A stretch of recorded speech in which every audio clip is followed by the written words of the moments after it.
on Twitter at FantasyNav. And with me, as always, is my running mate in these DFS streets, Mr. Mike Holland. Mike, how's it going tonight? It's going good, man. I'm just, coming off the football slate this afternoon. Got the horns, as you can see in my background here. Had a nice little win today, so I'm feeling good. Other than that, just ready to dive into the slate, see what's going on. You can find me on my Twitter handle at MCHolland34, and also a contributor for these horns you see behind me at the Bacon and Eggs, which is a podcast that me and some buddies do. Just talking about all kinds of UT sports and the Austin, Texas sports scene. So, how are you, my guy? Yes, sir. Yeah, anybody out there wants to get plugged into everything Longhorn sports, heavy fans out for the beat on some up-and-coming players.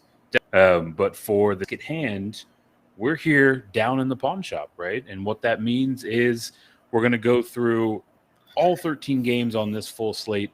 We're going to be running through our showcase games. These are really the games where we're looking to build the majority of our lineups around. We're going to spend some time picking through the sales rack, and because it's there and there's neat and weird stuff in there, we're also going to spend a little time looking in the bargain bin. And as always, we'll close out with some listener questions that have come in through Twitter. But overall, Mike, like I said, it's a full 13 game slate. Is there anything that stands out to you about the slate on the whole, kind of big picture, or any thoughts about the strategy that you're taking to this week 4 slate? Yeah, I think I'm keeping the strategy pretty simple this week. Just going to target about 2 to 3 games here with some of these higher totals, and then going to be diving into that bargain bin. I think there's going to be some plays that are going to be pretty popular down here at the bottom. Some of those didn't work out last week. Some of those did work out last week. So just really focused on trying to put all the pieces together. It seemed like all my lineups last week were missing one player that was on a different lineup. That's just how it goes sometimes. But we're trying to put all these things together and make a good run at it this week. What about yourself, my friend? One thing that came to mind that I wanted to get your thoughts on. So we use Vegas totals as kind of a measuring stick for where points should be centralized in a given slate. And at least in this week, almost every single game saw their line, their game total, I should say, go down. Is that something that we can maybe read into, or does that adjust the approach for this week, Mike? No, I mean, when you see totals go down, maybe 1 to 2 points, then yeah, I mean, it may be something to look into, typically a weather situation. But for the most part, I think that's just betting action. And that's just the ebbs and flows of that. So for me, it's just I just like to target the games that I think are going to be the most correlated as far as a higher scoring game, and then find those, those sub 10% plays that, might be optimal for that week. Yeah, that makes a lot of sense. So with that, let's dive right into our showcase game, right? These are the games that are sitting in that beautiful backlit glass case when you walk into the pawn shop. And these are really where we're going to focus the majority of our time and our builds around, right? So with that, we're starting off with another huge game in the NFC, yet again featuring the Rams, right? So we've got Arizona heading to Los Angeles, facing off against those Rams. It's a 4:05 game with a 54.5-point game total. This opened with the Rams favored by 6, but it's kind of settled into about 4.5 points, depending on where you're shopping. So that leaves the Rams with just under 30 implied points in Arizona. So another awesome game in the NFC. Maybe not a NFC championship preview, but certainly going to have implications in the NFC West with these two undefeated teams. So, Mike, what's standing out most to you about this game? Yeah, I think the first thing you have to decide is whether or not you're going to keep riding the Cooper Kupp train or if you're jumping off. So, and he's up to 7,800. And are you going to stack him with Stafford? Because that was a pretty good correlation last week. For me, as the price continues to go up, I'm just trying to sell high. And I'm probably going to move down to playing Stafford with Woods. That's just kind of where I'm going. That's going to help you save almost, 2,100 here. And it's only a matter of time before Robert Woods has a big game. So For me, that's kind of where I'm going in this game. I do like Kyler a little bit with his price coming down to 7,800, but I'm not going to go crazy on that. As I said last week, really, I just want to stack him with Hopkins. It is expensive, but I do like the thought of maybe pairing them with a Darrell Henderson run back and just kind of mixing and matching these plays. Where are you at on this? Yeah, I'm interested to get your thoughts on the Henderson run back specifically, right? He looks to be on track to playing this week.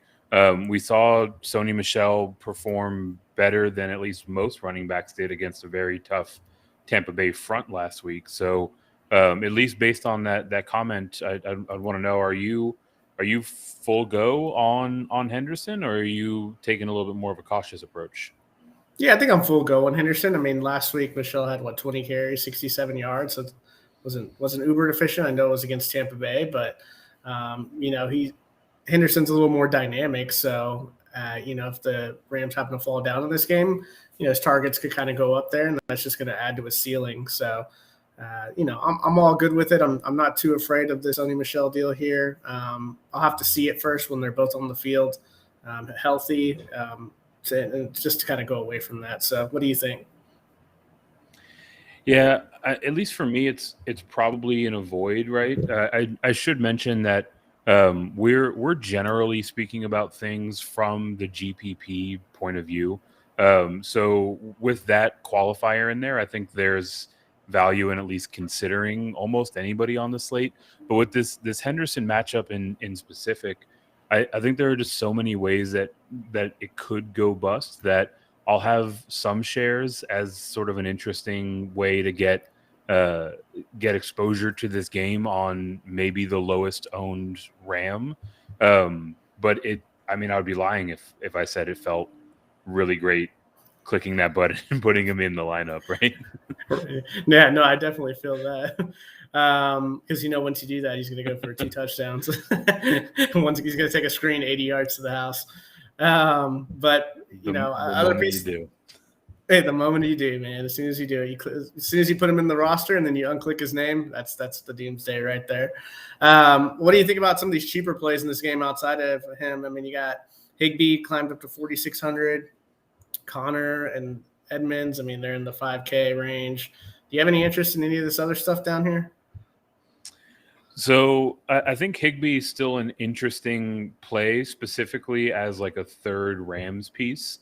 Once again, Cooper Kupp is slated to be not only the highest owned Ram, but maybe the highest owned player or wide receiver on the entire slate. So if you're looking for a way to get access to what should be a scoring fest tomorrow afternoon, but you're not looking for that much ownership that Kupp is going to carry, I think Higbee is one way to do it. Honestly, that I really keep racking my brain over is about Robert Woods, right?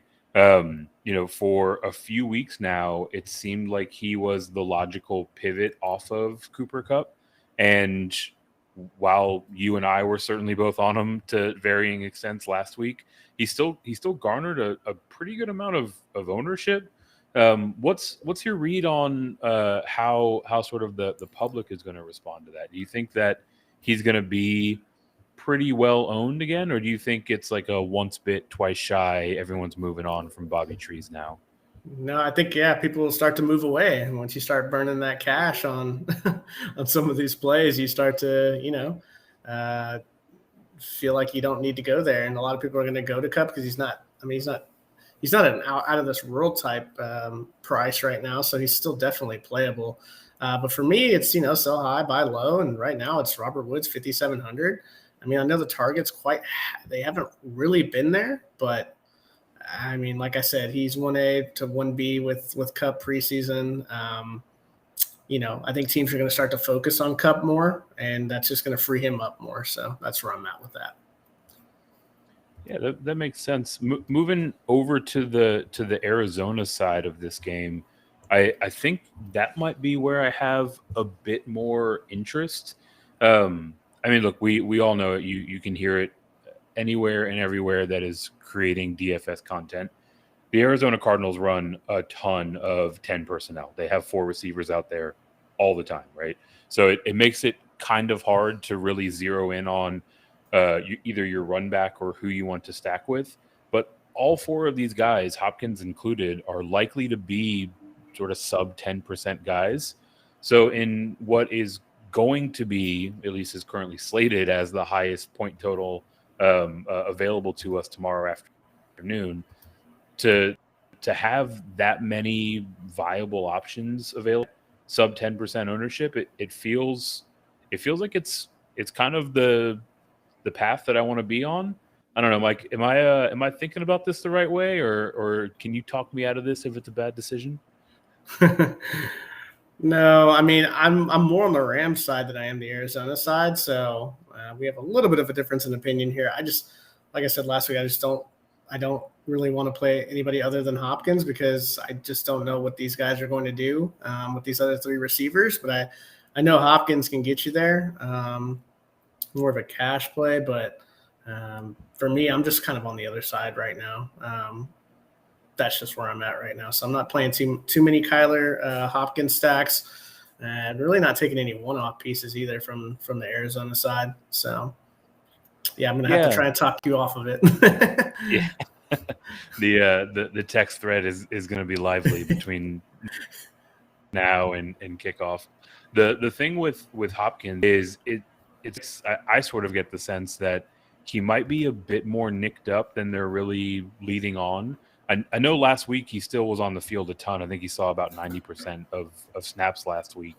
But for me, it feels hard to pull the trigger on a wide receiver that expensive who's probably still dealing with injury and now walking into a matchup with Jalen Ramsey. He certainly has that slate breaking and tournament winning upside. It just seems like it feels like a lot of things have to go right in order for him to get there. And he's certainly, and rightfully so, going to be the heaviest owned of the Cardinals. So yeah, I think we'll have to keep working on this one in the lab a little bit. Yeah, I think that's why it makes him a great large field GPP tournaments, because people automatically assume that the number 1 receiver against the Rams is going to not do anything. And a lot of times that's the case, but that's when you get lower ownership on them. So.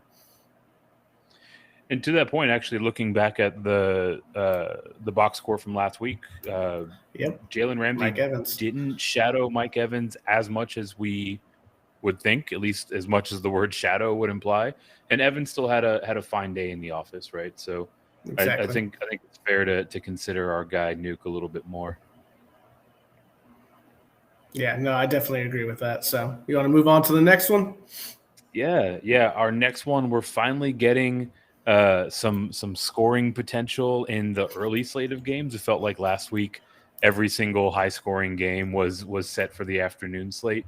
And now we have a 1:00 game with Kansas City heading to Philadelphia, face the Birds. So it's a 54.5 point game total. KC is now at 6.5 points that they are laying to the Eagles. It opened it, so the markets have moved a little bit on that front. That leaves the Chiefs with a 30.5 implied total and the Eagles at 24.5. So yet again, just like last week, we're looking at this Chiefs team that carries a pretty high implied total, not quite the highest on the slate, but certainly one of 2 teams that are over 30. And we saw turnovers really hurt this team en route to their loss to the Chargers last week. But on the whole, it feels like this should be another kind of one-sided affair. What are your thoughts on how this shakes out against the Eagles for Kansas City? Yeah, well, Kansas City's gonna have a monster here soon, right? There's no way they go 1-3. So that firmly puts Mahomes at 8,100, Hill 8,000, Kelsey 8,100. They're all in play. This game could get out of hand, but I still do like the Eagles side as well on this. But kind of sticking with the Chiefs here, I think our boy from last week that we talked a lot about, CEH, still coming in at 5,400. I think he's still too cheap. I'm probably going to jump on the train until he gets into the, over that 7K mark. And then I don't mind getting exposure to this game on one-offs. If you think it's going to be a blowout, they don't quite pay off their price tags. I don't mind Demarcus Robinson or Hardman at 38 and 4,400. So, what are your thoughts on the KC side? Yeah, get those Hardman and D-Rob flyer shares before Josh Gordon gets cleared and mucks up the third receiving option situation in Kansas City more than it already is. Right. For sure. Yeah, the thing that I'm really kind of toying with on this game in particular, the Eagles have looked bad, just flatly. The play calling has been atrocious.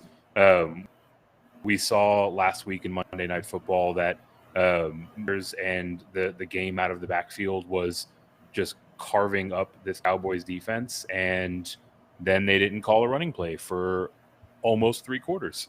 So Nick Sirianni is still working on his own smart system, but it seems like they're really utilizing the pass and the option for the quarterback, Jalen Hurts.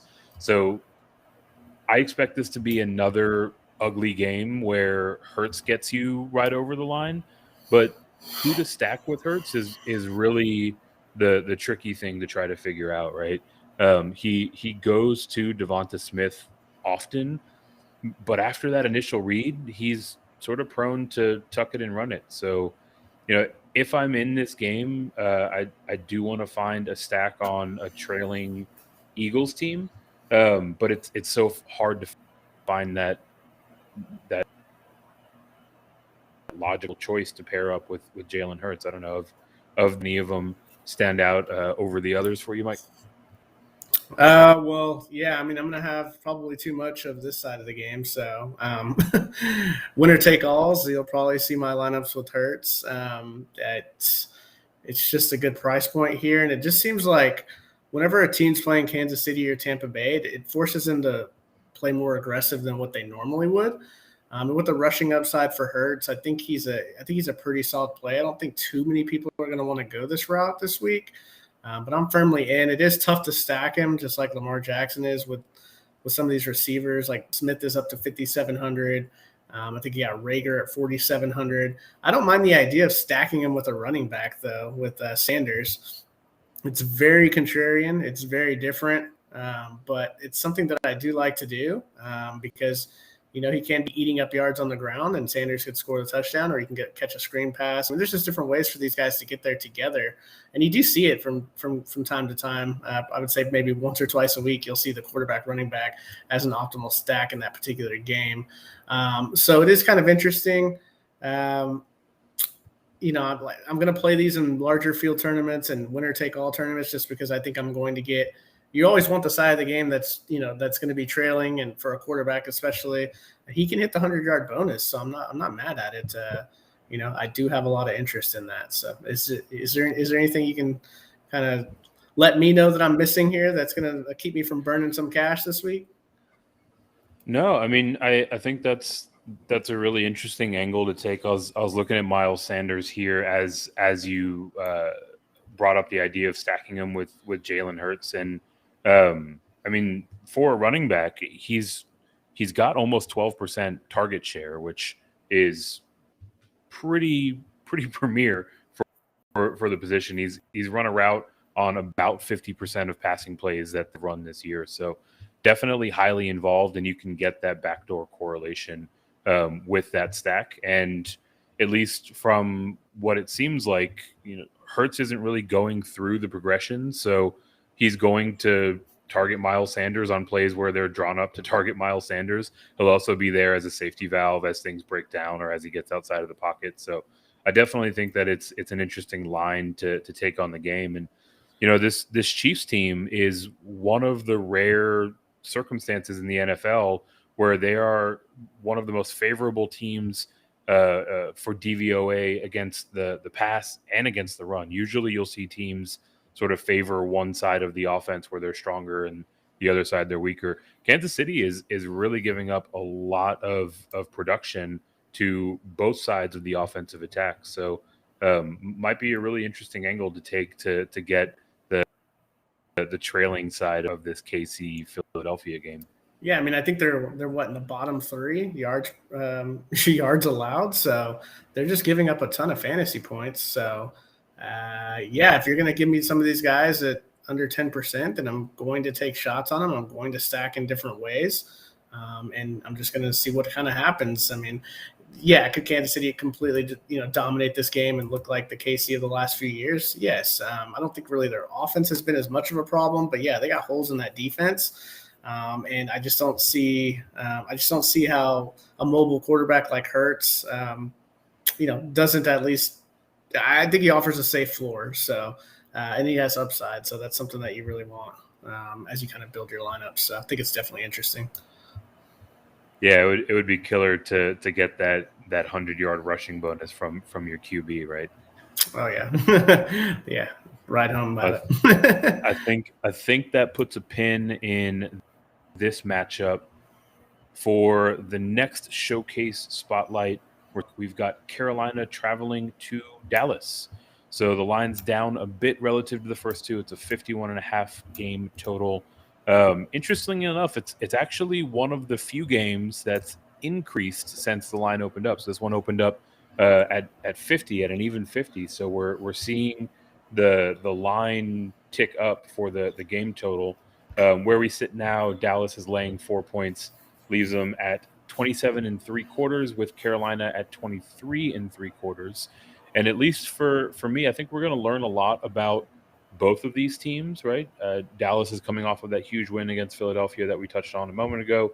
And Carolina, at least on paper, has one of the more stingy defenses out there, but they've also kind of had a gag reel of opponents that they've played thus far. So I'm super curious to get your thoughts. Do you think that we see Dallas continue to dominate offensively, or do you think that we learn that Carolina is real?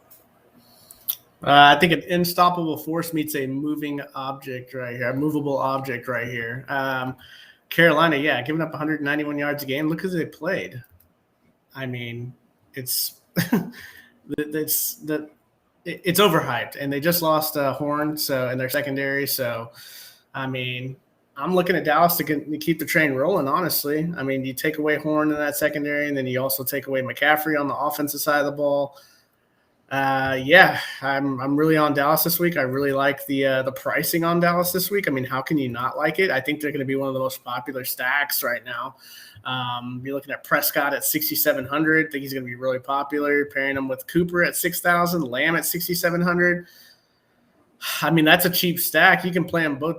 You can play them both with Prescott, honestly. I think that's a little more contrarian. I do like the thought of maybe being contrarian and pairing a receiver with Elliott in this thing, because I do think the Cowboys are going to score some points here.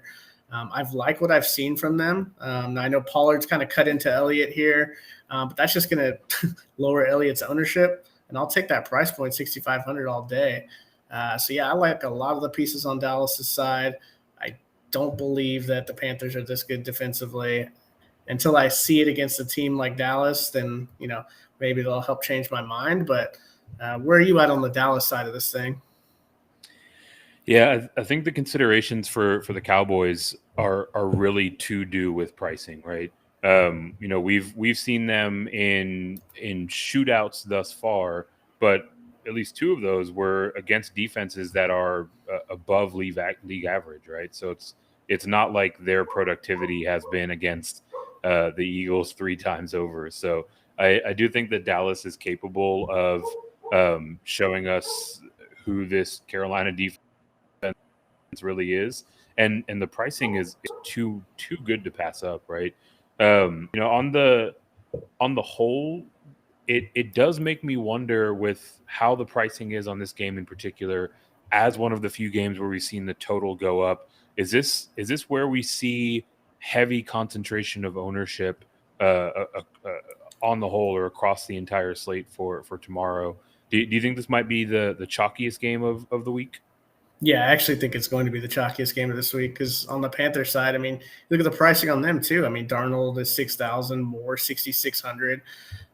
Dallas's secondary isn't great.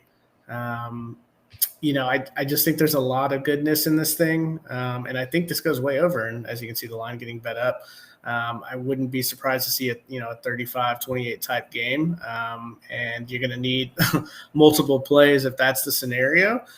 With McCaffrey being out, I mean, you can count me out on Hubbard, man. 5,900, it's just not for me. His last year in college, he didn't look great, and so far this year, it just doesn't seem like he's the same trooper for whatever reason. So I'm just kind of off on that. But I do like Robbie Anderson I would think it's more of a contrarian play because he hasn't done anything really to this point. But at 5,100, getting into this type of expected over that I'm kind of projecting, I do want to take some shots at him. Yeah, on the Hubbard side, it feels like he's going to be super chalky, right? He did get priced up, but just generally the DFS market just rushes to whomever the discounted backup guy is when someone gets injured. And from a matchup standpoint, there's cause for that. Dallas is allowing nearly 9 receptions per game to the running back, so that certainly does fit Hubbard's skill set, more than anything else. But I mean, in his first true start after not looking particularly good against a joke of a Texans defense last time we saw him out, it feels like there are so many ways for this one to bust. So I'm right there with you that I'm going to be fading Hubbard in the week 4 slate. I'll have my spots here, but I'll certainly be underweight. The real interesting thing for me is exactly what you mentioned on there at the end. What to make of Robbie Anderson. We saw him absolutely excel in this exact same offense last year, and then his old running mate Sam Darnold comes back, and now he's a punchline, right? People are dropping him in redraft. Everyone is talking about, what did he do to Sam Darnold to not even get looked at out on the field? And we've seen Robbie Anderson be absolutely explosive. So absolutely running a risk that, he could be at some sort of odds with Sam Darnold, or the offense could have changed to an extent where he's no longer seeing the opportunity that he needs to. But I think it more likely than not that Robbie Anderson still has 2020 version of himself available. And I wouldn't be surprised if he's 3, maybe 4% owned in what stands to be a really chalky game overall. Yeah, absolutely. Sign me up for 3 or 4%, then I'll put it at 10% for myself. He's just. I think he's still too good of a player for him to not, kind of go off, every now and then. So, I always like targeting the Dallas secondary. I think Moore is going to garner a lot of interest just due to what he's been doing. The target amount here, the correlation stack you get with Darnold, because I guess Hubbard's going to be popular. I mean, I'm not on him, but yeah, I think as soon as the DFS community sees, the replacement come in, they just automatically see he's not McCaffrey, so I don't expect 20 to 25 points. And if I'm paying almost $6,000 for a guy, I'm wanting him to have the ceiling of a 20-point game, and I just don't see it with him. A lot of different ways to stack this thing. I'm going to probably be more on the Dallas side of this thing, just due to the issues in Carolina's secondary and the fact that people are going to look at these things and think that Carolina has done this against top competition. But I think this is where we're going to find out what they are. So anything else from this game? Yeah, couldn't agree more. I'm going to sit back and laugh to myself as people treat Chuba Hubbard like he's a $5,900 McCaffrey. And if it hits, good on him. I'll have 1 or 2 lineups that, can maybe backdoor get there. But otherwise, I'm going to be way underweight. Yeah. On the rookie filling in for CMC. Staying in the showcase and moving forward, we have the Cleveland Browns traveling to Minnesota, playing a 1:00 game, another 51.5 point total. Again, a line that's dropped by 1. Right now, Cleveland is laying 1 point, so they are a rare road favorite gives them a 26.25 implied total. Minnesota sitting at 25.25 themselves. So I think this game overall is super interesting, right? We've seen Minnesota show that they can hang in there with really every team that they've faced off with, and it's been one where they've done it by way of a high scoring pace. Cleveland is still super run heavy, right? But they're also really happy to see OJB back last week. So, with that, I mean, what do you make of this game? Yeah, on this one, I mean, I'm not as hyped for this game. It just sounds like an ugly game, right? Minnesota versus Cleveland for the casual fan. I don't know. Maybe that's just me. But just looking at pieces on the Minnesota side, yeah, give me some Justin Jefferson again. I mean, we called it last week. I mean, he's just really talented. So 7,300, sign me up for more of it. I'm not going to really be on the quarterbacks in this game. So I'm not really looking to stack him with Cousins, even though Cousins should probably be closer to $7K. We still got that $6,400 price tag, but it's just not for me. I like too many right now at the quarterback position.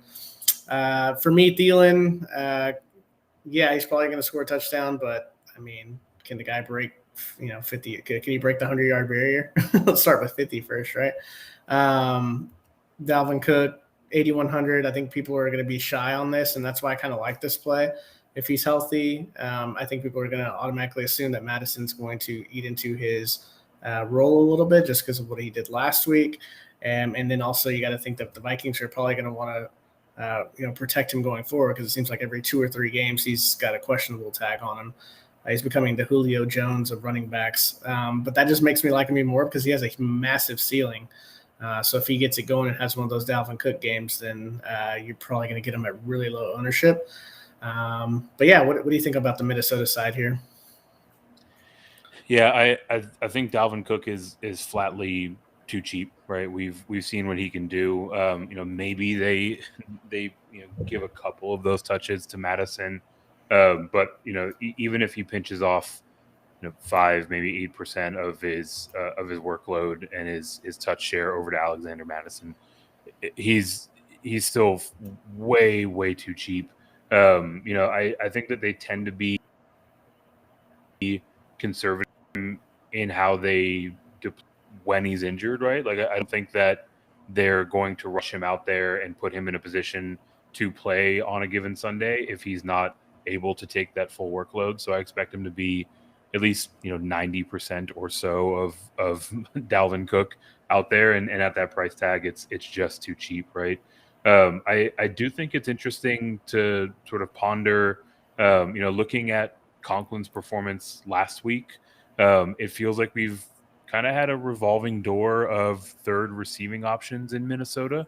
From your vantage point, Mike, is this one that you think maybe continues and we see him carve out a bit more of a role week over week, or was this just a one and done kind of week 3 fluke for Conklin? Well, it really hurt my 5% Osborne last week. So for me, it's just I'm not playing either one. Give me Justin Jefferson, Dalvin Cook, and I'll just I'll just sit back and relax. I don't need the stresses of these third receivers from Minnesota right now. Are you playing any Conklin or Osborne at all? I might have a couple. Honestly, I kind of get the feeling that this is going to be one of those weird weeks where like Baker Mayfield could be in the Millie Maker. I love it. I do think this is what so people true. come here for. It's so true, man. I love it. Keep going. Yeah, so I do think that this game goes over on the total. I think the offense is really happy to see Odell Beckham Jr. back. And ultimately, there are a long list of millionaires who made that money attacking this Viking secondary, right? So you look at Odell Beckham Jr., he saw 31% of targets last week. I think he had 3 targets of 20 yards or more downfield. So they're very much so trying to take their shot with him. On the other side, Peoples-Jones, obviously didn't have the day that anybody was looking for from a productivity standpoint, but he still was on the field for about 75% of snaps. So I do think that there's some interesting stacking angles that you can take with this one. To your question at the top of this, I'm not super eager to get third Minnesota options in there. But if I find myself tinkering around with Baker stacks and some runbacks, I might have a couple of Conklin shares out there. Man, you're gonna make me have a Baker stack this week, man. Because you're Yes. so it's so true, man. Like everyone's off of him, no one's gonna play him. Like it's oh god, it's so bad. But I love that. That's definitely a super contrarian play. I feel like. I mean, what do you think? He's gonna come in less than 5%? I would think. But Minnesota's giving up almost 300 yards a game. I mean, it's there. He's shown it in the past, so it's not like. I think a lot of people were just kind of looking at what's happened this year and. I mean, he can play a game. I mean, he's got a ceiling to him if the game script's correct. But in that type of, I think you would want to run that back with a Cook and someone like Justin Jefferson if you're playing a Baker Mayfield and a Peoples Jones with OBJ. So I could see it happening for sure. And those are the type of lineups that win people $1 million. You go back and you look at it every time, and you're like, how do I not? I think I was watching week one a few years ago when it was the Saints and the Buccaneers and. Ryan Fitzpatrick threw for like 500 yards. He's on the millionaire picker lineup. So I mean, it's so true, man. That's how it goes. So I don't mind the pick at all, and yeah. So I'll text you when it blows up in my face, though. Yeah, I'm kind of on the other side. And instead of that 500-yard Fitzmagic game, I could see Baker going for like 215, but throwing 5 touchdowns. Right? Like this Minnesota secondary is just so easy to expose, and they look to be taking their shots with OBJ back. So I'll have a few shares out there, and either we'll be doing a victory lap or kicking ourselves for burning a couple of bucks on some Baker stacks. You doing anything with Chubb or Hunt in this thing? I mean, Minnesota's run D hasn't been great either. Yeah, they really haven't. Honestly, it's probably a cop out, but I'm just generally avoiding both of these players until we can get a larger sample size for how they're being utilized, right? Until one of them gets hurt. Yeah, that's fine, right? And I'll have them in there, right? Like as I'm building lineups, there are places where they'll fit in, but I'm not really going to target them. I mean, look at Chubb last week, right? He got 22 carries and he finished with like 80 yards. Like it's a fine day on the ground. It's not what you're looking for from a player who's going to carry that price tag. And on the Hunt side, I mean, super boomer bust, right? Like he does get involved in the red zone, so he's got that scoring upside, even if the game script doesn't break the way that we would think it would have to in order for him to really get there. But it's just so much of a guessing game that I'll look for kind of more known quantities in my lineup before rushing to put either of the Cleveland rushers in. Yeah. And one last thing I'll kind of bring up. I know we've been talking a lot about how these defenses aren't, or at least at the Vikings side, how they're not that great. But, both of these quarterbacks can turn the ball over. So if you're looking for a cheap defense and you think, one of these can come to play this week and get a cheap defensive touchdown, I don't mind it at $3K for the Browns and $2,500 for the Vikings. Baker Mayfield still got that turnover bug every now and then, we all know Kirk Cousins. So yeah, I mean, just something to maybe look at. If only this was a Monday night, you could book him for at least 2 turnovers. Then we wouldn't have our Baker stack on the main slate. Exactly. You ready to move on from this one? Yeah, we can slide back into the afternoon block. So we've got the Seattle Seahawks heading to San Francisco to face the Niners. 425 game, another 51.5 point total.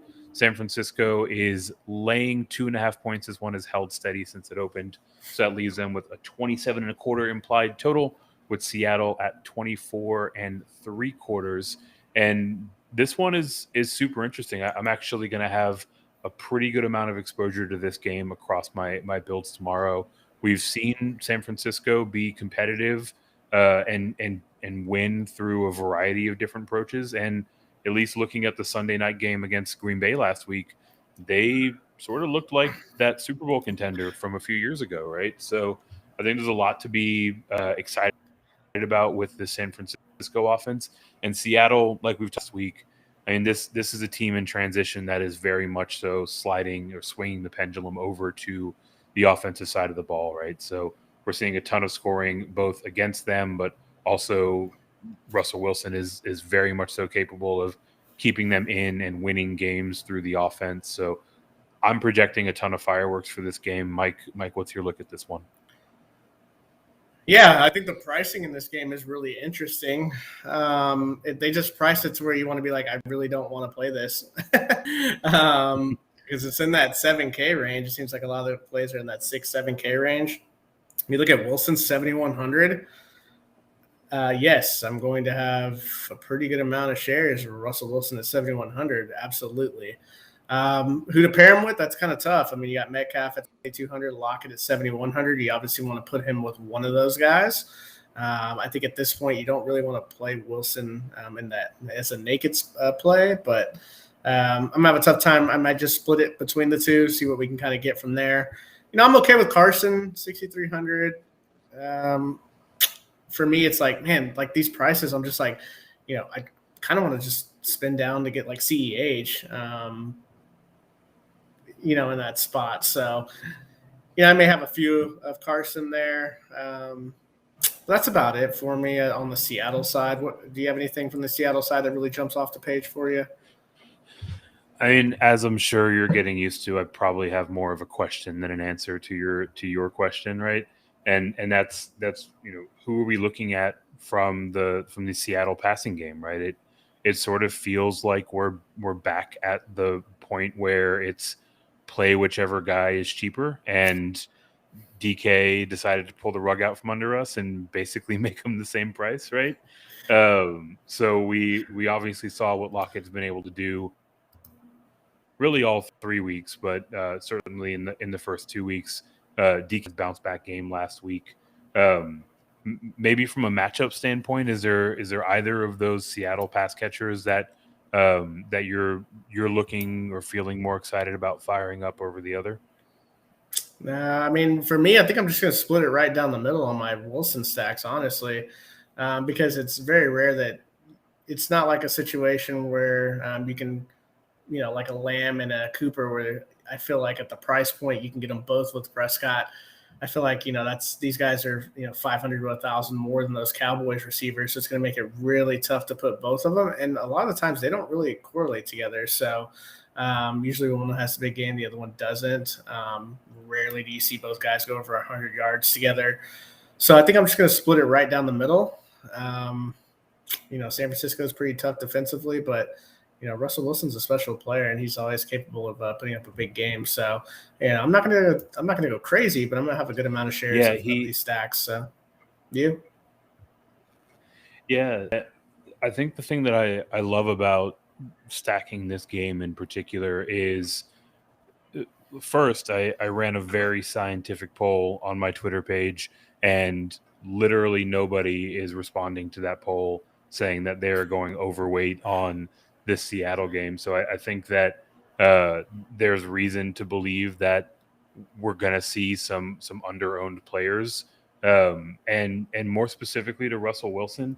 I mean, who is going to see him there at 7,100 and not try to find a couple bucks in savings going down to Stafford at 7K, going down to Prescott at 6,700. So I think the way the pricing is laid out on DK is really going to drive Wilson's ownership down. The quarterback ownership is generally pretty flat as it is, but I think he could be in that kind of sub 5% range. I am interested to get your thoughts on himself. I feel like I keep throwing no-name tight ends at you this week. We've got Jared Everett on the Coco list. Everett himself was seeing about 75% of snaps. He was running a route on 71% of passing plays. Do you think that there's maybe a back door for Disley to slide through to where he could really pay off dividends as a third piece on this San Francisco stack, or Seattle stack, I should say? Yeah, 2,600. I mean, why not, right? If you need we need a contrarian way to go, and I think he is pairable with either DK or Lockett on that Wilson stack. And I don't think a lot of people are going to go that route. I mean, you're probably going to get him less than less than 2%, probably less than 1%. I don't think he's going to be. He may be a little more popular than that because people don't like to spend on tight end. So, well, I don't know if it's for me, man, just because I'm just scarred by the tight end position this year, especially the cheaper tight ends. Seems like every time I play one of them, they just never do anything. So I don't know if I want to keep the train rolling with Disley here. Are you jumping in on some of this or what? Yeah, I'll have some shares, and I'm right there with you. Right, I've got scars of punt plays past with the tight end position, but I mean, specifically on this slate with Waller falling outside of it, it's basically, are you going to treat Travis Kelce like a wide receiver and pay the 8K plus that he'll cost you? Or in my opinion, should you pay the lowest possible starting player price tag? And Will Disley's right there in a game that I want a ton of exposure to. So it's not going to feel good, right? I might go for a quick sob in the shower after a lineup lock, but ultimately it's another avenue to get exposure to this game. On the other side of the ball, I'm super curious to get thoughts on what to make of this San Francisco running back dynamic. Right, Seattle is by an order of magnitude the most generous defense against the running back, at least in terms of DK scoring. They're allowing nearly 40 DK points, and we are seemingly on track for Eli Mitchell to be available for the San Francisco team. We saw Trey Sermon obviously start and lead that backfield last week. So what's old is new again. Kyle Shanahan is making a mess of the running back room for fantasy owners. What's your take on who, if anybody, leads the way for this Niners run game? Oh man, yeah, roll the dice, man. If Mitchell plays, yeah, I'll have a few. If he's not playing, then I'll probably have more Sermon than what I really want. Just because, yeah, Seattle's been very poor against the run. So, yeah, I'm not going to go crazy. I'm going to have a few. They're cheap enough. I mean, Mitchell's 5,400 and Sermon's 5,000. So you look at what Shanahan really likes to do is run the football. So these guys are always going to have potential to put up a big score if they get the running game going like they want to. But really where I'm at on this game is, and what we just kind of talked about with the cheap tight end, is if we could just get George Kittle to be George Kittle, then I could just press 5,900 and put him in the tight end position. I don't have to worry about anything the rest of the day. I can actually sit back and relax. But, I know he's dealt with some injury issues. Hasn't done much to this point. But I think he's an interesting play. I do like the one-off situation here with San Francisco. I'm not going to have multiple players from San Francisco. I'm not going to play Jimmy G. It's just not for me, and I don't think anyone's going to play him, honestly. So where I'm looking at is, Devo's been a monster so far, 6,500. I'm going to have some of that. Brandon Ayuk is probably going to have a big game at some point. He's all the way down. He's at 5K. So, I mean, may have a few shares of that as well. But, I'm really interested because Kittle, we know, has 25-point upside. And at that tight end position, at that price, I'm okay with that. But, is he able to make it happen? I don't know. What are your thoughts on the passing situation? Yeah, it's super tough, right? This Shanahan offense is one that wants to run the ball. And with the reemergence of Brandon Ayuk last week, it's back to a total crapshoot. So, logically, it should seem like Kittle should have, first pickings at the table in terms of that target share, but we're not seeing that through 3 weeks. So it's going to be really hard to feel good about running back any of the San Francisco pass catching pieces, right? And on the ground game side of the ball, like, the only thing I know for sure is whichever of the San Francisco running backs I'm underweight on is the one that's going to go nuts. Right? Like, I don't think they have a whole lot of confidence in Trey Sermon. You saw the way they used Kyle Juszczyk and have continued to use Trey Lance in Goal Eli line. Mitchell's absence. So, Mm-hmm. Ultimately, I think I'll have more Mitchell than any of them, but I'm not going to feel great about really starting any of them, which is a buzzkill given how much I like the Seattle side of this matchup. Right. So that's why I kind of like Wilson with the DK and then putting Kittle in the tight end spot right there. Or a Debo at receiver and just kind of figuring out my other pieces. I think that's kind of the way to go in this game. Is that kind of what you're looking at? Yeah, it makes a lot of sense. And I want to have a ton of this game, but I feel like we're just kind of limited in how many different iterations we can build on the San Francisco. Maybe I'll walk back my exposure as we hit Tinker time. All right. Cool. You want to move on to the next section here? Yeah. So one of my favorite parts of going to any pawn shop is taking a swing through the sales rack, right? It might not be the highest ticket items that they've got on display in the showcase, but if you take your time, you take a closer look, you can usually walk away with something that you're pretty happy with, right? So we've got a handful of games that are not going to be the cornerstone of our builds, but I think that there are good things to be had in each of them. And the first one on deck is the football team of Washington heading down to Atlanta. It's a 1 p.m. game where they're carrying a 47.5 game total. Washington is favored by 1.5 points, leaving them with a 24.5 implied total, and Atlanta carrying an even 20. So at least for the season, the ineptitude of this Washington defense is maybe one of the biggest surprises. We've seen Matt Ryan really take some time to find his way in this new offensive scheme. So certainly plenty of question marks as to how this one will play out. But on the whole, what are you making out of this matchup, Mike? Well, here we go again, right? So I went to the Atlanta side a lot and more than I probably should have last week and burned to the ground. So why not go right back to it this week?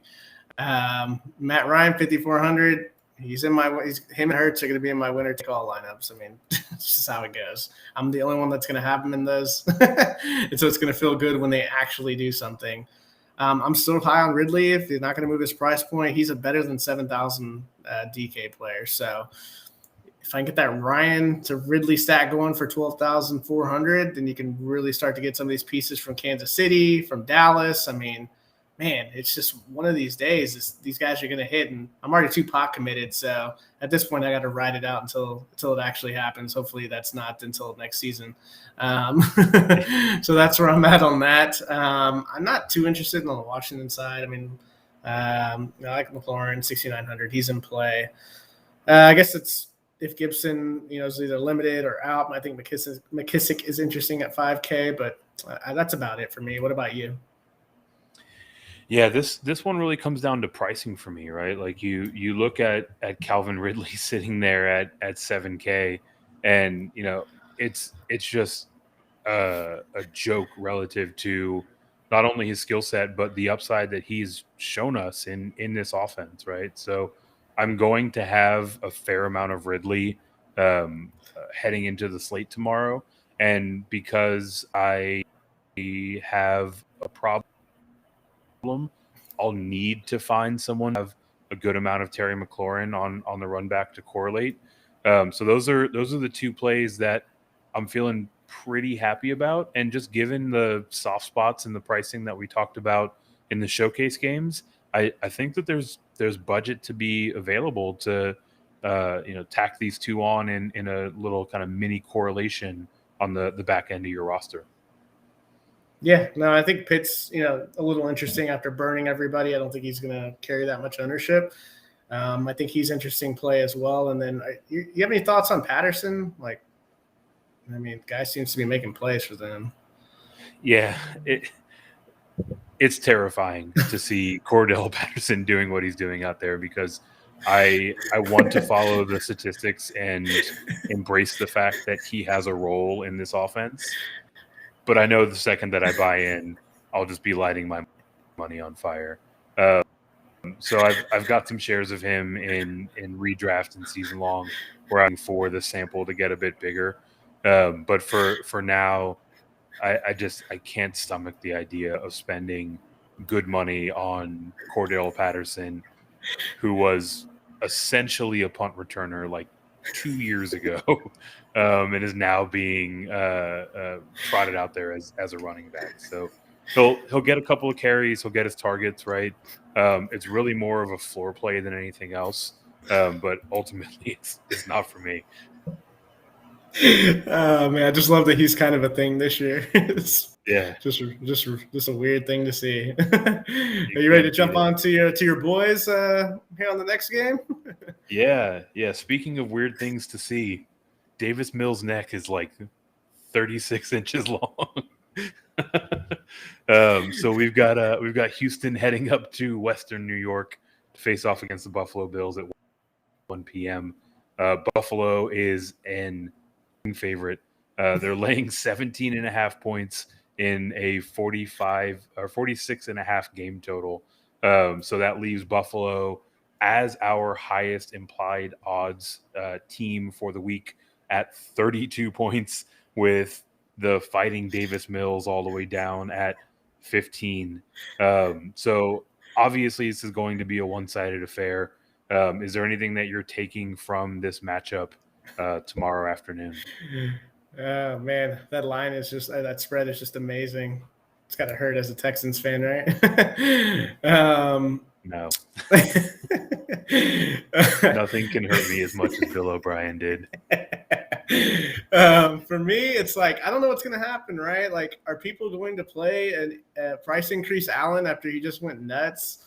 Are people going to go back to Diggs when they've been burned? I mean, I know the implied totals there, but people are usually nervous about playing the passing attack when the spread is this large, I would assume.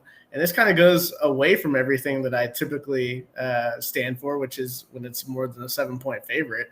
I don't really like touching quarterbacks to 8K and over. But due to Allen's rushing upside and the fact that they were just still laying it on last week, even towards the end of the game, it looks like they're just trying to click on all cylinders.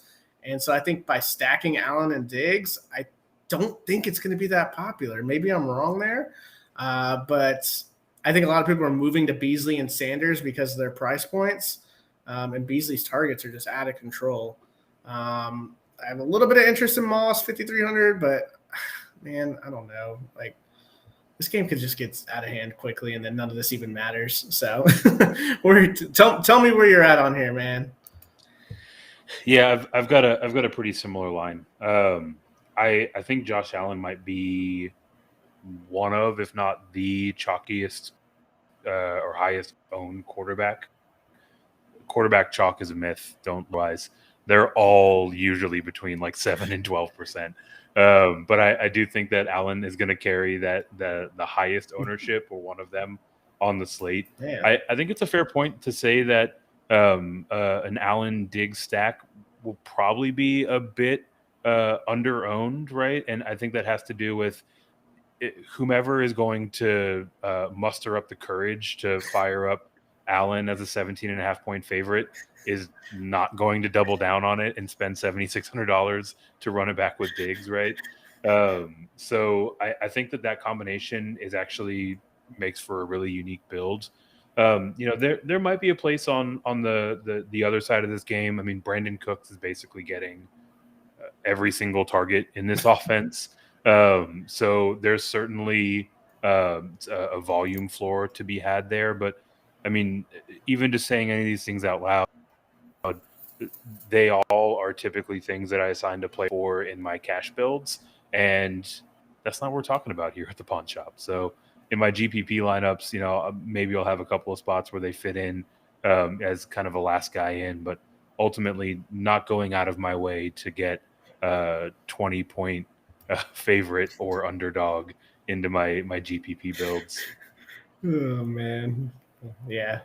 What about the defense? Bills defense, you win on it? I mean, the thing for me in looking at defenses in DFS, it's all about the turnovers, and I think that they have a very high propensity to, high likelihood, I should say, to come away with at least one turnover in this game. I mean, they're $4,300. That is an insane amount of money for a defense. People just don't like playing considering that, though. Yeah, people don't like playing that price. Yeah, exactly, right? I mean, they're legitimately like more than of the tight ends that are going to be rostered tomorrow, less than $4,300, right?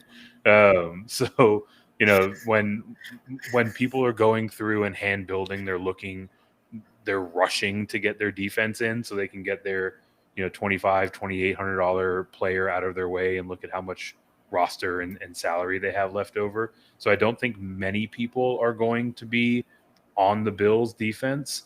So they very much so could be kind of a slate breaker to whatever extent a defense could be.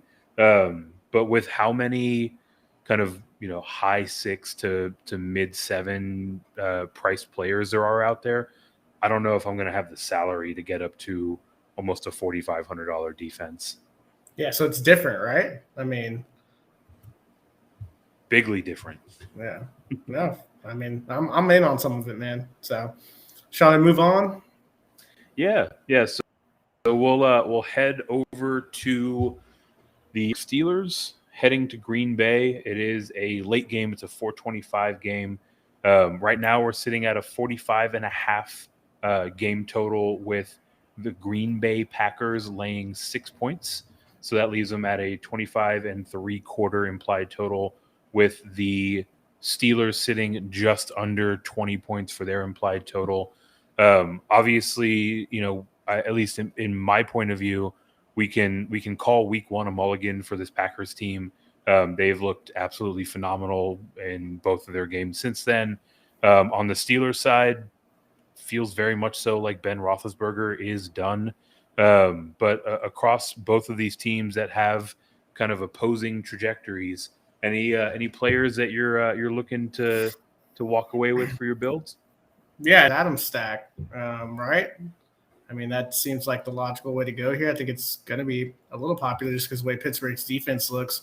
I think the way you differentiate this, though, is that you put Tanyan or MVS with them and just hope that one of them does, something to really break away from the other stacks that are going to have just Rodgers and Adams together. So that's where I'm at.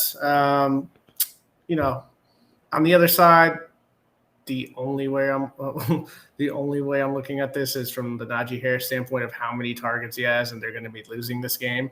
So, I mean, they're just using him up right now. So I'm going to have some shares of that.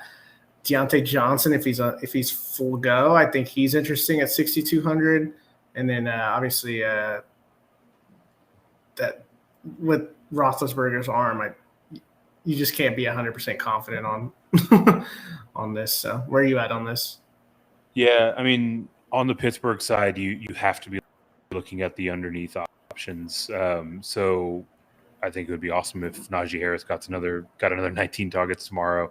I think we're probably going to see that regress to the mean a bit. But shout out Pro Football Focus. I saw a stat that thus far on the season, 60% of Big Ben's throws have been inside of the first down marker.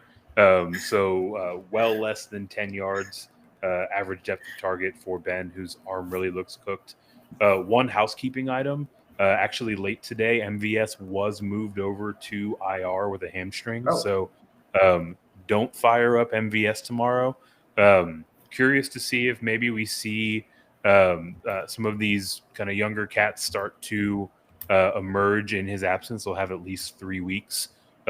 Nobody to consider for week 4, but something to keep an eye on. If we see, Alan Lazard or Equiminius, maybe the rookie Rodgers start to carve out a little. Maybe they can maintain that when MVS comes back here in a few weeks. But for now, nothing more than a note to kind of keep an eye on for the weeks to come.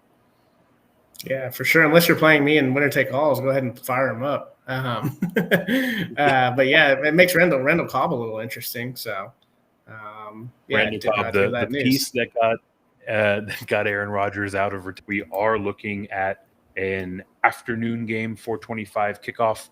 Right now, the game total is sitting at an even 44 points, with the Broncos laying 2 points at home, leaves them at line. We've got the Broncos getting a point at home now. Leaves the Ravens with a 22.5 implied total, and Denver at 21.5. So we've seen this Denver team really show up on the defensive side. Baltimore has been sort of hot and cold. Certainly had a case of the drops that hurt them last week against Detroit. Any players that stand out for you in this tilt? I mean, Lamar's always in play, right? I think in this matchup, he's more than cash viable. I think he does fit in some tournaments this week. 7,500, yeah. Always got to have some Lamar at that price point in this kind of matchup. Other than that, man, there's just not. I don't really like Denver's offense. I mean, with Teddy Bridgewater, I think Sutton, with the way the Ravens' pass defenses looked, yeah, he's kind of interesting, but man, we say it all the time, right? Lamar Jackson, you just play him naked, right? Unless you really want to claw your face off during the game. That's just where I'm at. Where are you at on this? Yeah, I'm taking a similar line. To consider playing him, I would want someone to stack him with, and I don't want to claw my face off, so I'm probably not going to have a whole lot of Lamar. I think the thing that's really of note on the Denver side of this ball is of this game, I should say, is we've got KJ Hamler injured and out, so even more opportunity for Tim Patrick to be crazy efficient, right?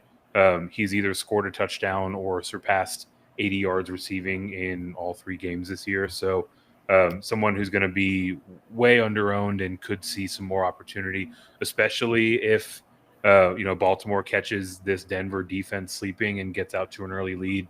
The Broncos find themselves throwing a bit more. I think that is potentially a play that I fire up. Also staying on the Denver side, Melvin Gordon is super dinged up. He's got a rib injury. He's got a leg injury. He's currently carrying a questionable tag, and it looks like he's legitimately questionable. So if we do find that he is a scratch, I'm going to be looking at some 2v2s to try to get some exposure to Javonte Williams. So that's generally how I'm looking at this game at Mile High. Yeah, no, I'm right there with you. It's never fun playing Lamar without somebody, but I mean that tournament winner. So yeah, that's all I got on this one, man. You want to move down to our final bin here? Yeah, the final bin is our bargain bin. So you have to make it a point to stop by the bargain bin anytime you're at the pawn shop and just see what's there, right? And more than not, you're gonna be happy if you spend your money elsewhere. It's always worth a look. Sometimes there are hidden gems in there, and these are the games that ultimately we're hoping to find a bit of salary relief, maybe a play or two to round out your build. The first of these games is the fighting Derrick Henrys, the Tennessee Titans, heading up to New York to face off against the Jets. This game is currently sitting at a whopping 44.5 game total. This has come down by nearly 2 points. We are looking at Tennessee as one of the larger favorites, laying 6 points on the road, giving them a 25.25 implied total, with the Jets sitting at 19.25 points implied for them. Any notes or thoughts for this game? Yeah, I mean, with Julio out and AJ Brown out, I mean, you just in cash games, you just click Derrick Henry's name as you start to build your lineup, right? I think that's pretty much a cash build. I don't know how much exposure I'm going to have to him in tournaments. They're obviously going to ball 1,000 times though, so it seems like that might be a mistake. But you would think that the Jets would focus solely on stopping Derrick Henry. But I don't even know if you gave him a 12th defender that they would be able to do that. So I'm going to have to look at this in the morning and kind of decide which way I want to go with Derrick Henry. And I do like the Titans defense. Obviously, I think Zach Wilson is just a turnover machine. So sign me up for some. You got anything? You like the Corey Davis revenge? Yeah, I mean, who can turn down a revenge game narrative? I, all joking aside, I think there's something to be said for Davis. Um, the thing that's difficult is really getting to that run back. Um, this really feels like an exposure, a bust point for Derrick Henry. Not because anything that the Jets are going to do to him, but you know, on pace for 521 touches this year in a game where Tennessee could be up by double digits exiting the first quarter or so.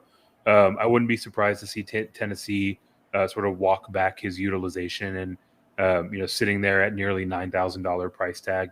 I just don't feel great having that expensive a player in GPP whose involvement could be limited. So I do, to your question, I like Corey Davis a lot, but it's going to be hard to find someone to correlate him with. More as a kind of a dart or a one-off. I mean, we saw what Nick Westbrook did in this offense as receivers were falling last week. We're still waiting on reporting if Josh Reynolds is going to be available. I believe that Ferkser is going to be coming to the field for the first time this season. So we might get a good look at some of these secondary pass catching options in offense. So if nothing else, a reason that I'll be watching this game pretty closely to get a read on who will ultimately be filling in if and unfortunately when we see one, if not both of these players miss time in the future. Nice. We're going to move on to the next one. Yeah, next up, we've got the Colts heading to Miami. This game in particular is featuring a 42.5-point game total. The Dolphins, under the guidance of Jacoby Brissett, are a 1.5-point home favorite, I should say. Gives them a 23-point implied total, with the Colts carrying a 20.5. Anything of interest for you, Mike?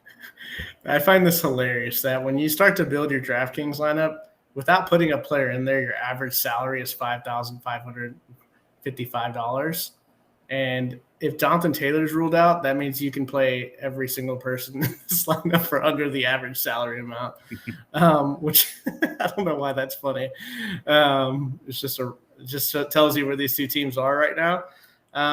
It looks like Taylor may play, though. I do like Gaskin at 5,200 and Parker at 5,300 on the Miami side. I think this is finally their first good matchup, so I'm not mad about it as one-offs. And then if Taylor's out, obviously, I do like Hines at 4,900. I think it's going to be a little chalky. What are your thoughts on this game? Yeah, so at least all indications are that Jonathan Taylor is going to give it a go tomorrow. He's still carrying that questionable tag, but the reporting is that he is likely to play. And I love what Jonathan Taylor can do in this game. So much so that I might actually consider it without the run back. We talked at the top about Seahawks giving nearly 40 points per game up to the running back position. Second to them are these Miami Dolphins giving 35 points. So I definitely want to get some exposure to the ground game for the Indianapolis Colts. Ideally, I would like to get a run back on the Miami side, maybe Waddle, with how much volume and sort of near the line of scrimmage accuracy we've seen from Jacoby Brissett. There's something to be said there, but honestly, I might just fire up JT and run it back with the Colts defense. They're essentially free on the defensive market. Jacoby Brissett. I think it was also PFF that said that he was sacked on almost 10% of dropbacks throughout the course of his career. So certainly has the history of succumbing to pressure. That O-line in Miami is obviously nothing great. So, if the Colts can get a little bit of pressure, stack up a couple of sacks, maybe the ball squirts out. That type of play in a GPP for, I think they're sitting at $2,700, is certainly something that I'm happy to fire up. And then, getting the correlation of a strong running game for Jonathan Taylor, who sounds like he's going to play, or if he doesn't, then Nyheim Hines. Yeah. Why don't we go to a game that I really like at the bargain bin right here? Yeah, so that is the G-Men heading to New Orleans. This is actually the first game in New Orleans. They have been adrift as a result of the hurricane that hit the Gulf Coast here a few weeks ago. We've got the Saints. We've got the game total sitting at 41.5 points, with the Saints favored by 7. That gives them 24.25 implied points, and the Giants rounding it out at 7.25. So you teased it there at the top. This is the game you really like. What do you like about it, Mike? Well, it's a game that I like, but I shouldn't like. So let's start by that. And maybe that's just because I was on the Atlanta-New York Giants game last week. But, Kamara 8,400. I think he's firmly in play here. The Giants defense is not very good. And we saw the amount of touches he got last week. And, I just think that he has such a high ceiling that I'm going to have him in some lineups here. I love Barkley too. If he's going to stay under 7K, I'm just going to keep playing him on lineups. He's not an under 7K player, so eventually you're going to hit that game where he just goes off. I don't know if it's this one, but I'm going to continue rostering him on some of my lineups until it does happen. And then Winston's interesting at 5,600. Not a lot of stackable options with him, I don't feel. So that's a little tough. You definitely don't want to play him naked, that's for sure.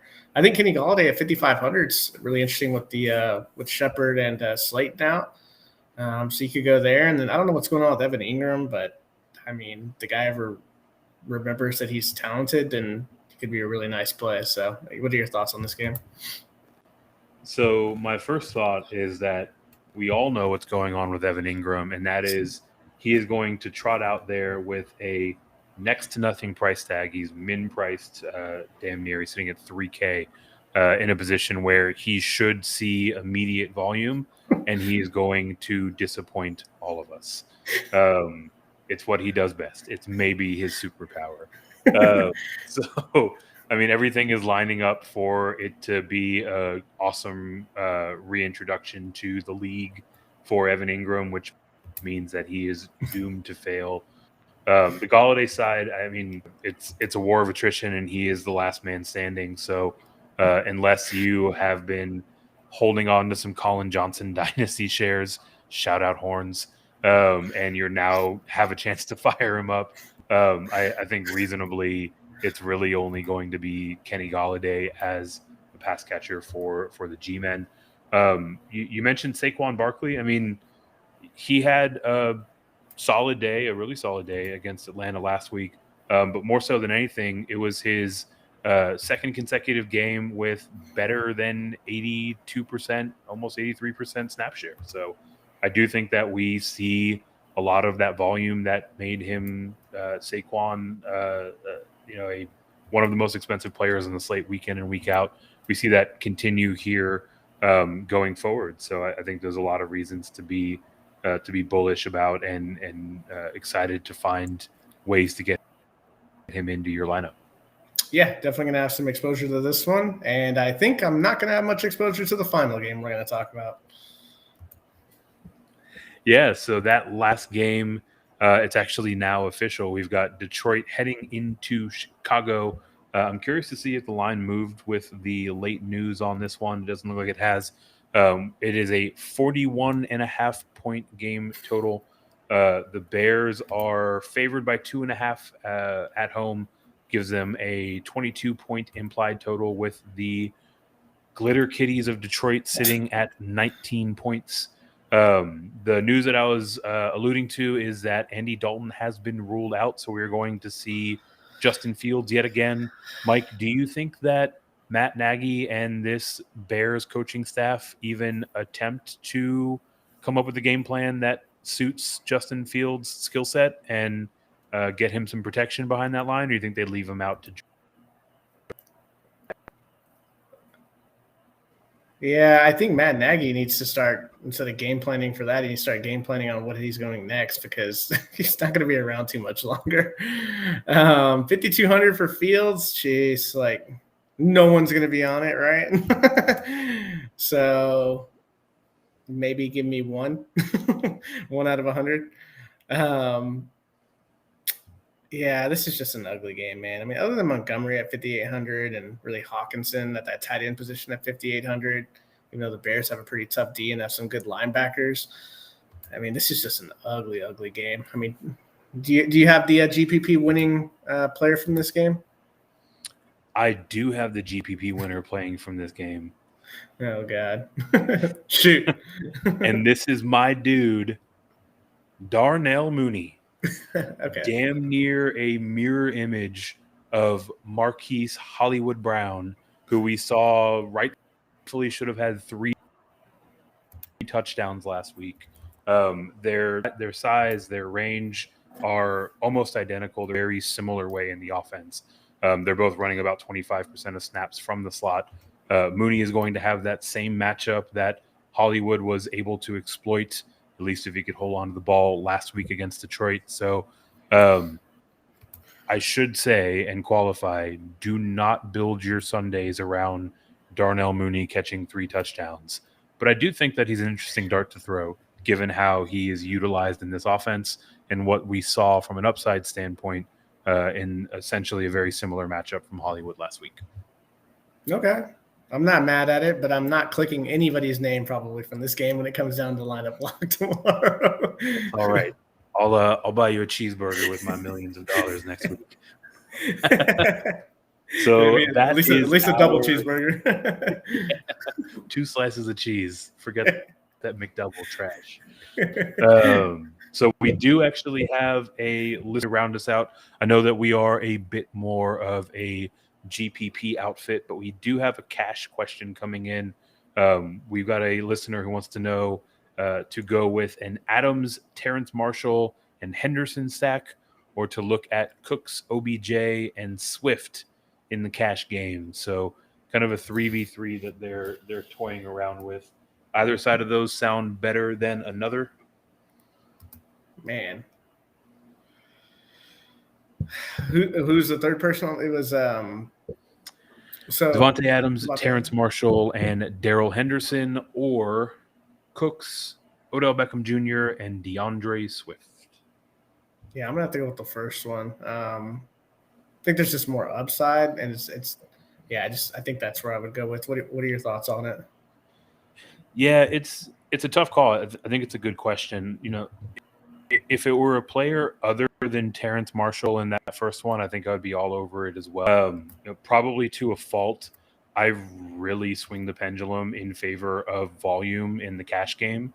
And Adams is obviously going to rule that roost of these 6 options. But looking at kind of the secondary options in OBJ and DeAndre Swift, I do think that they're just more involved in the offense, and that's typically where I lean in the cash world.